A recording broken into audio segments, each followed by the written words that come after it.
الله نزل أحسن الحديث كتابا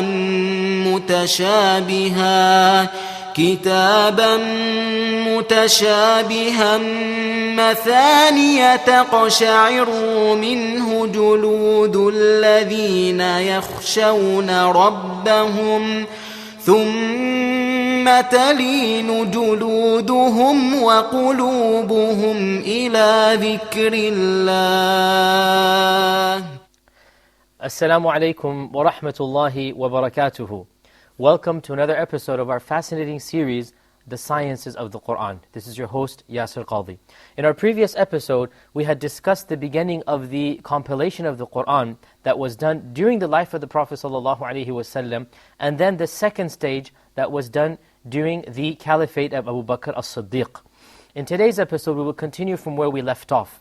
Now, as we had said, the first Caliph of Islam, Abu Bakr as-Siddiq, radiyallahu ta'ala anhu, he was the person who first compiled the Mus'haf, i.e. from Fatiha to Nas, in one book. Before his time, it was scattered in different manuscripts, in different writing materials. The situation remained the same for around another 15 years or so, until in the Caliphate of Uthman ibn Affan, radiyallahu ta'ala anh, another incident happened, which caused Uthman to rethink of another strategy. What was the incident that occurred? Well, the Muslim armies were fighting on the border posts of the Muslim lands in an area that is, to this day is called Azerbaijan, and then too it was called Azerbaijan.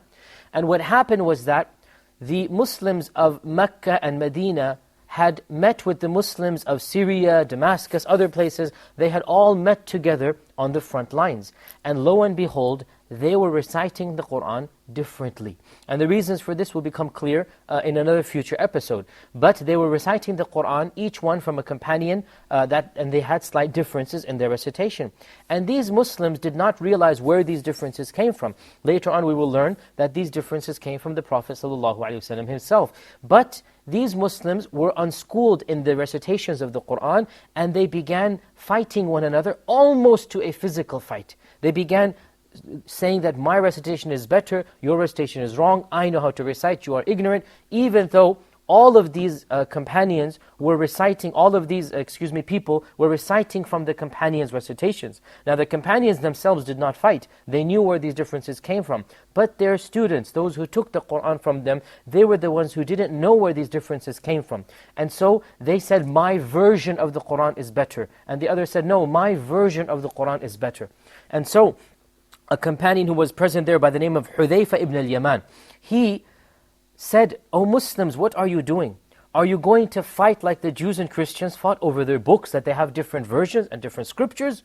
O Muslims, this is the one Qur'an of the Prophet ﷺ, and these differences are not to the level of different versions, they're different recitations. And so the Muslims understood what was going on, and so they stopped fighting amongst themselves. But Hudhayfa thought that unless I do something, unless we prevent this from becoming even worse, then the ummah will start fighting and bickering, and each one will then try to form a different version of the Qur'an. So he rushed home back to Medina, and he entered in upon the Caliph Uthman ibn Affan radiyallahu ta'ala, and he said, O Khalifatul Amir, O Amir al-Mu'mineen, O leader of the faithful, you must do something to prevent future generations from fighting over the book of Allah. One group says my version, the other group says my version. You must standardize the Qur'an such that everybody writes the same spelling, the same script, the same pronunciation. Everything should be the same.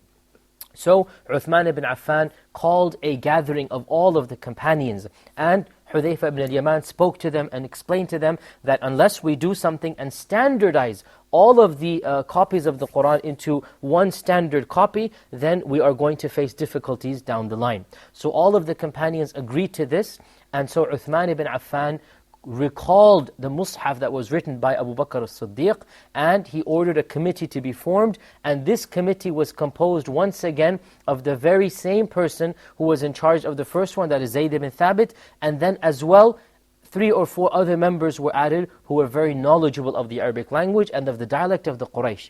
And this time Uthman said, make 5 copies, not just one.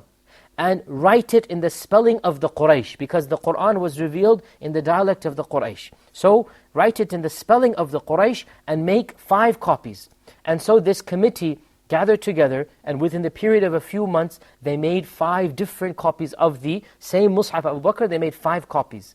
And then Uthman ibn Affan radiallahu ta'ala anh sent each copy to one of the famous provinces of the Islamic Empire, the Islamic Caliphate. He sent a copy to Damascus, he sent another copy to Kufa in Iraq. So each of the provinces, they got one of the copies, and along with a copy, he sent one of the famous reciters of the Qur'an as well. So along with a physical copy of the Qur'an, he also sent a famous reciter with it. And then he made a general proclamation, a general announcement all over the Muslim Caliphate. And he said, anybody who has any copy of the Qur'an should dispose of it and come and copy the Qur'an from this original copy. Let nobody just copy an unofficial copy, because you don't know where that copy came from.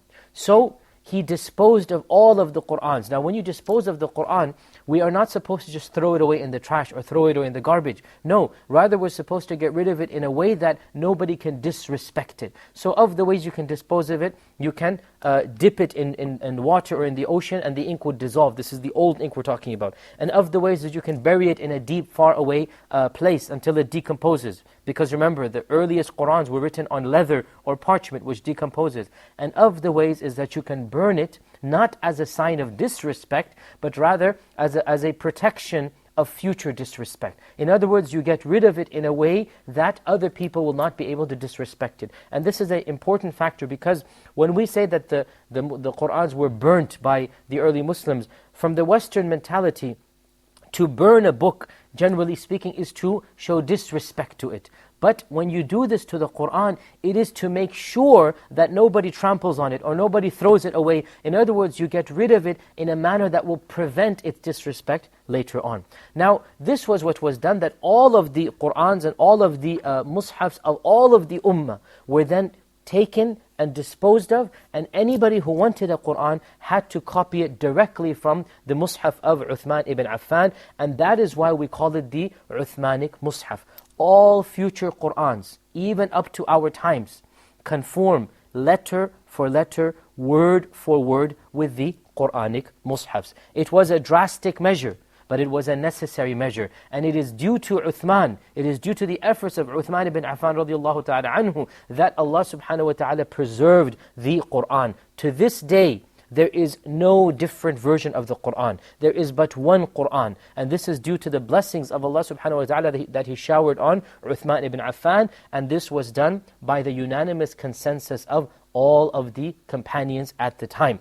Now, the Qur'ans at that time were written in a very ancient script. It is called Kufic script. And that script was not having dots or vowels on it. The dots and the tashkils were added later on, in the 2nd and 3rd centuries of the Hijrah. And this was done to facilitate the readings of the Qur'an. And it is narrated that the first person to add diacritical marks, i.e. what we call tashkil, the fatha, kasra, dhamma, the first person to do so was a person by the name of Abu al-Aswad ad-Du'ali. And Abu al-Aswad ad-Du'ali was a person who lived in the 1st century of the Hijrah, and a student of Ali ibn Abi Talib, and he used to add dots in specific places to take the place of fatha, kasra, dhamma. So he would put a dot below the letter if it was a kasra, a dot above the letter if it was a fatha, and a dot after the letter if it was a dhamma. And later on, people began to differentiate between the various letters of the Arabic alphabet. The early script of the Arabic alphabet did not have dots on the letters. So a fa and a qaf could only be told apart by context, and a ba and a ta and a tha could only be told apart by context, and a ha and a kha could only be told apart by context. Later on, people developed a more sophisticated script. And so until our times, the most common script that we use is called the Naskhi script. Now, I wanted to show you some of the earliest copies of the Qur'an that we have that are still present in our times. And of the copies of the Qur'an that we have, if we can see on the screen here, if you can look at the screen now, it's coming on your screen, we have the copy of the Tashkent Mus'haf. Now this Mus'haf, the Tashkent Mus'haf, it is one of the oldest Qur'ans ever preserved. And it is reputed to be one of the Uthmanic Mus'hafs, and it is preserved in Tashkent, which is a province in modern-day Russia. And if we see over here, this is a closer copy of it. We find that this is not paper as we know it, but rather leather. And the leather, or the vellum, has been placed on papers for our times, but this is the original script of the Uthmanic Mus'haf. We see here a facsimile or a photocopy version. This is how it was written. And if you notice, it is almost impossible for us modern day readers to read this Qur'an simply because the script has evolved. We need to notice here, over here, the lafz al-jalala word Allah. Here we have laha alaykum, for example. We notice certain words we can make out. Otherwise, generally speaking, it is very difficult to see and read this type of mushaf because we are not used to seeing the script. Another version that we have, a close-up version of it, over here we see also a manuscript copy of the Tashkent version, which is reputed to be the version of Uthman. And here again we can make out waman, for example, over here. This is a noon, and there is no dot on it. And the reason is because there were no dots in the earliest manuscripts. Another early Mus'haf that we have is the Husayni Mus'haf, which is present in Cairo. And we notice this is also of the 1st century of the Hijrah, probably 40, 50 Hijrah written down. Look at how big it is. Why? Because this is real leather. It is not paper, it is leather. And it has been preserved to this day, and this is a Mus'haf dating back to decades after the death of the Prophet ﷺ, and these are the specialist curators that have been assigned to take care of it. To this day, this Mus'haf is present. We can see it and compare it letter for letter. Here is another Mus'haf that is found in Topkapi in Istanbul, and it is also a very early Mus'haf reported to be the Uthmanic Mus'haf. We see it closer over here, and the dots we see have a very different structure than our own dots. This too is the Topkapi Mus'haf. This is an example of a Mus'haf that was written around 80 or 90 Hijrah, and it is written in an early script in Yemen. It is called Al-Ma'il. And we can see it is a bit more easy for us, but still quite difficult for us to understand. And the last one that I wanted to show you, or the second to last, is this is the one that was commissioned by the famous Umayyad Caliph Al-Walid ibn Abdul Malik, and he commissioned this Mus'haf to be written for him. And this is the royal Mus'haf of the 1st century of the Hijrah. And the last Mus'haf that we show you is the very famous and beautiful Mus'haf called the Blue Qur'an, or the Blue Mus'haf, written on blue vellum, written with gold ink, with a lot of effort and a lot of money was spent on this. And this is also from the 1st century of the Hijrah.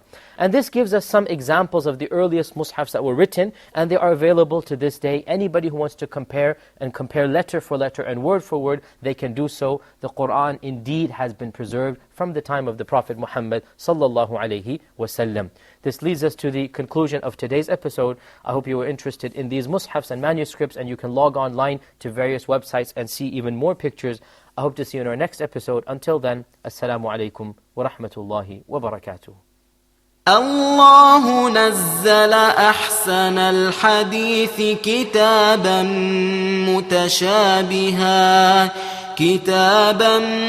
متشابها مثانية تقشعر منه جلود الذين يخشون ربهم ثم تلين جلودهم وقلوبهم إلى ذكر الله